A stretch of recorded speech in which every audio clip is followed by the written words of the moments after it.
All right. Here's one here. Come on out.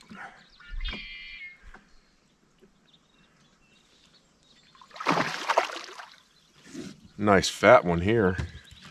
It's not very big, but I'll take one of these bass. Come here, buddy. Come on, come on. Come on up here. There we go. There we go.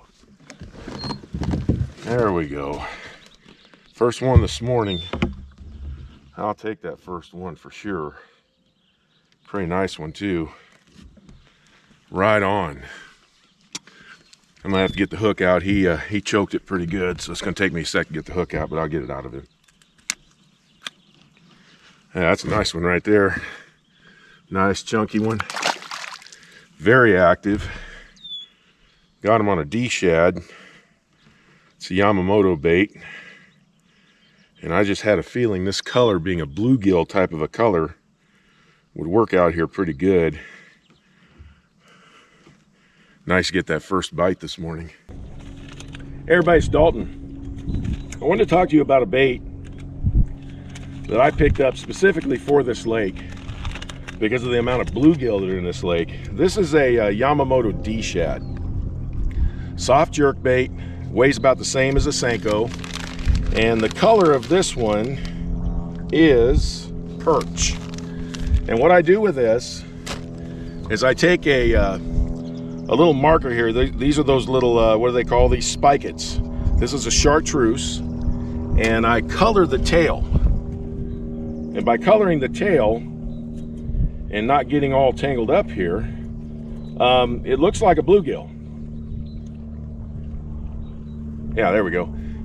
This will pass as a little bluegill. And the way I like to throw this thing, I've actually got it on a 15-pound test line. So I will throw it out there, and I want to work this in shallow cover.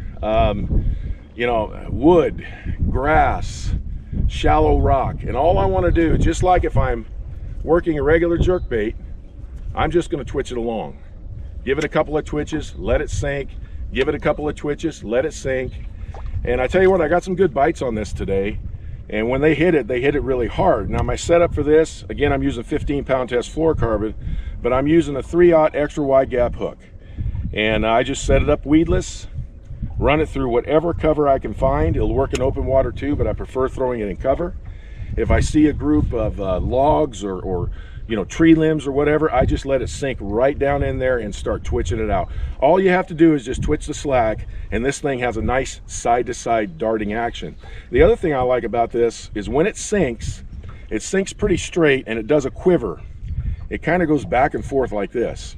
And sometimes I'll just let it do that and not move it at all, and they'll bite it that way because of that quivering action. So a Yamamoto D-Shad, trying to match the hatch out here, whether it looks like a little you know, bluegill or maybe a shad or something like that, is a really good bait for cover. And I throw it on a little bit heavier line because I may have to get them out of that cover, but it works great. It sinks good with heavy line. It's plenty heavy enough, and it's definitely a good bait. Well, thanks for tuning in, everybody. I'll talk to you next time.